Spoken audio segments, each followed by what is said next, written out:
everybody who's watching, if you got anything from Johnny, check that shit because that boy be putting that CBD shit in y'all shit.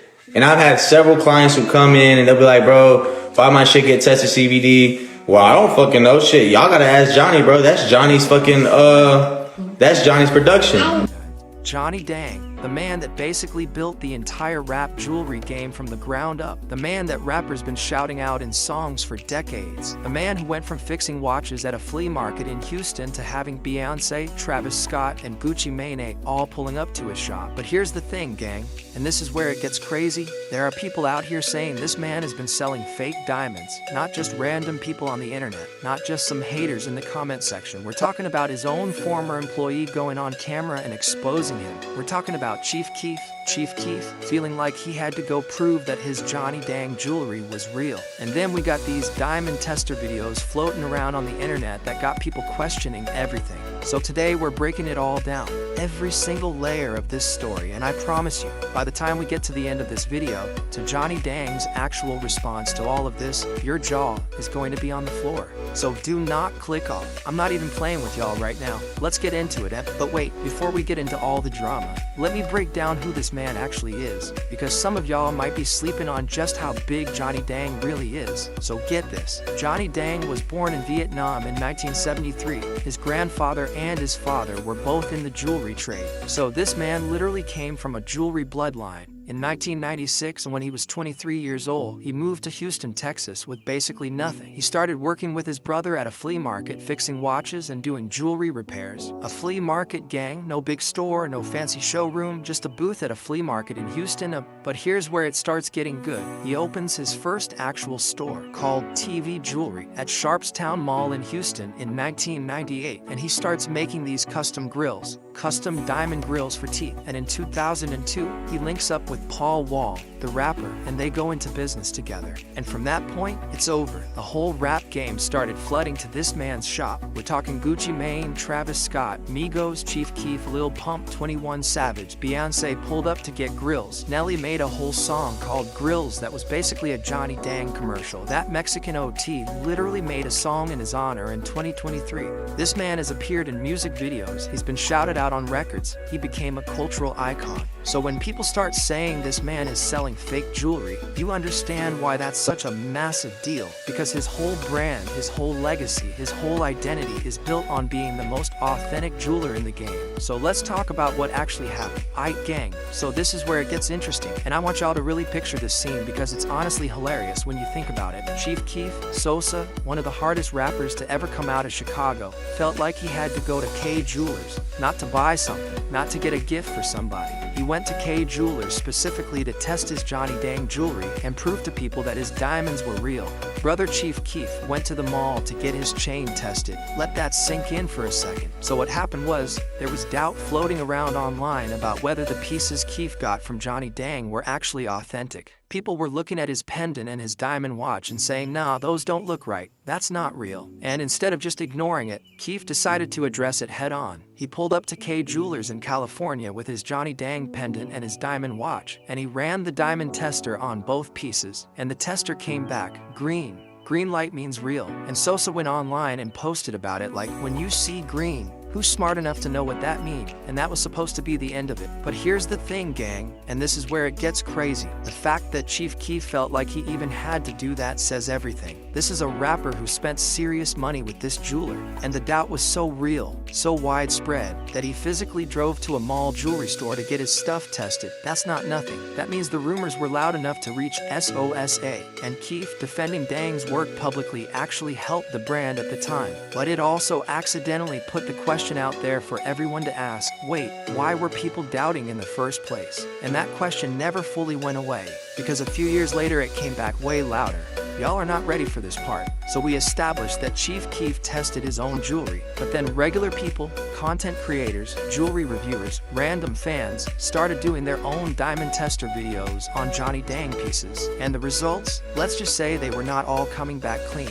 Videos started floating around on TikTok and YouTube of people running diamond testers on Johnny Dang's grills and chains and getting results that raised some eyebrows. Some pieces passed, some pieces not so much. And every time one one of those videos dropped, the comment sections went absolutely crazy. Now here's what you need to understand about diamond testers though. And this is important because I don't want to put out wrong information. Not all diamond testers are built the same. There are cheap ones that give false readings. There are also newer diamond alternatives like moissanite that can fool certain testers, and lab-grown diamonds, which look identical to natural diamonds, can test differently depending on the device being used. And in fact, Johnny Dang himself addressed this when talking about lab-grown diamonds. He said, and I'm paraphrasing, that the difference between a lab diamond and a natural diamond is nearly impossible to see with the naked eye, that even a regular consumer cannot tell the difference, which is true. But that also means if someone paid for natural diamonds and got lab-grown ones, they'd have no idea. And that is exactly what the rumors started suggesting, that people were paying for natural diamonds and not necessarily getting what they paid for.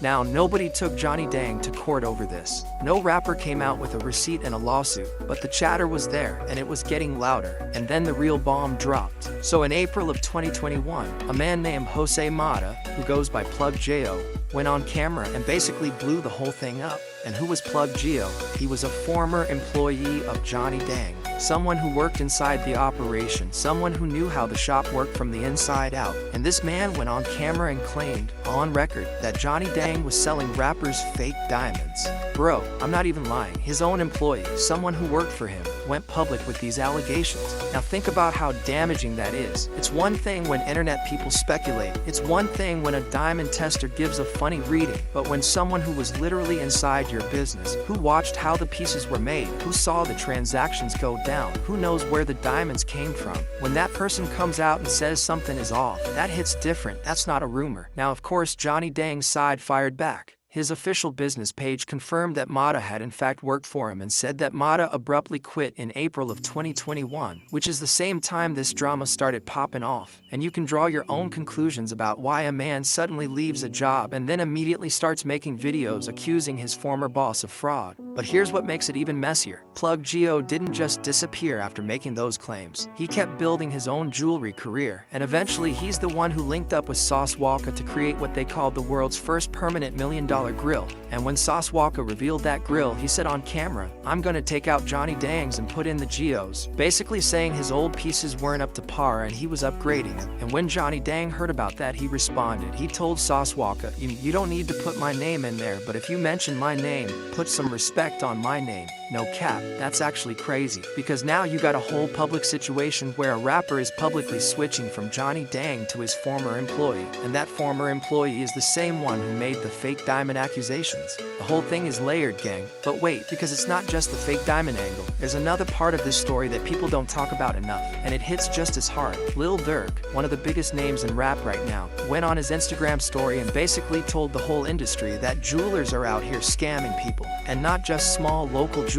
He was talking about the big names. He wrote, "Stop buying all this jewelry without knowing what you're doing. A lot of the shady fake and some is overpriced. Get one jeweler and stick to him. I'm telling you, y'all gon' be pissed when the truth come out." Y'all seeing this? When Lil Durk says the truth is gonna come out, people listen. This is a man who has spent hundreds of thousands of dollars on jewelry throughout his career. He knows the game. He knows these jewelers, and he's warning people that a lot of what's being sold out here is fake or overpriced. And then later he went even further. He posted, "Don't blame the rapper or athletes anymore. Blame the jeweler for selling them that bogus stuff." He's literally redirecting the entire blame. He's saying when you see a rapper with fake jewelry, stop laughing at the rapper. Go look at who sold it to them. Now Durk didn't say Johnny Dang by name. I want to be clear about that. But he did say that at least 20 rappers he knows personally are walking around with fake jewelry that they paid real money for. 20 from major jewelers. Gang, that's not a small accusation. And then there's the overcharging angle. See, this is something that people in the know have whispered about for years. Johnny Dang himself actually said in an interview that he charges less than other jewelers. He said, if he charges $30,000 for a piece, another jeweler would charge double just because the client is a rapper or an athlete.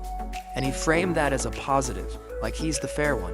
But here's the flip side of that. When your name becomes the brand, when rappers are literally putting your name in songs, you start charging a premium just for the name itself. And some people started questioning whether that premium was always justified, whether they were paying for actual diamonds or paying for the clout of saying, "Yeah, I got mine from Johnny Dang." That's a real conversation that the jewelry world has been having. And it ties directly into why the fake diamond rumors hurt so much. Because if you're overcharging and the quality is questionable, that's a serious problem for the brand. And real quick gang, let me hit y'all with something that not a lot of people know about. This one goes back to 2014. So Johnny Dang did this promotional deal tied to an NBA All-Star game. He was pushing watches as part of it, and something went wrong with the deal. Wrong enough that he had to refund close to $200,000. Now in the interview where he talked about this, he framed it as no big deal. He said the next day after the refund situation, he sold 35 watches in one day. So the business was still moving, and the refund wasn't connected to any claims of fake diamonds. It was more about the promotion falling through. But here's why it matters in this conversation. It showed that even Johnny Dang's operation is not perfect. There have been moments where customers were unhappy enough to demand their money back. At the scale he operates at, we're talking hundreds of thousands of dollars moving through that shop. Even one bad situation can snowball if people are already looking at you sideways. And in 2021, when the Plug Geo situation popped off, people went back and started connecting dots that maybe didn't even belong together. That's what happens when your reputation takes a hit. Every old story gets new life. Aight gang, this is what y'all have been waiting for. This is the part I promised you at the beginning, because through all of this, the Diamond Tester videos, the Plug Geo accusations, the Sauce Walka situation, Lil Durk's warnings, Johnny Dang did not stay quiet. First, on the Plug Geo situation, Dang's official response was to put it into context. He confirmed that Geo was a former employee who left abruptly. The implication was clear. This is a disgruntled ex-worker trying to damage a brand he no longer had access to. And in the business world, that framing actually holds weight, because we've seen this pattern before where someone leaves a company on bad terms and then starts making allegations. It doesn't mean the allegations are false, but it does give context for why they're being made. On the Sauce Walka situation, this is where Dang showed the most emotion. When Sauce went public about switching jewelers and basically said he was upgrading from Johnny Dang to Plug Geo, Dang came out and said, "I always support Houston families, the community, the city where I started from the bottom. It's all good. You can shop around the world. You don't need to put my name in there. But if you mention my name, put some respect on my name." Oh my God, that's cold. That's actually cold, because he didn't go crazy. He didn't threaten anybody. He didn't even deny anything directly. He just said, if you're gonna use my name, use it with respect. That's the response of a man who is secure in what he built. That's the response of someone who knows his legacy is bigger than one rapper switching jewelers. And Sauce Walka, he actually kept it real in the comments. He wrote back saying there were no hard feelings, that Dang was still a GOAT, and that he just wanted his pictures on the wall like the out-of-town artists get, which tells you that even Sauce, who publicly switched, still respects the man. On the Diamond Tester videos and the general fake jewelry rumors, Dang has been smart about this. Instead of going defensive, he actually started posting his own diamond testing content. He's been on TikTok showing his process, showing his stones, and calling out the street jewelers who copy his style and sell inferior product.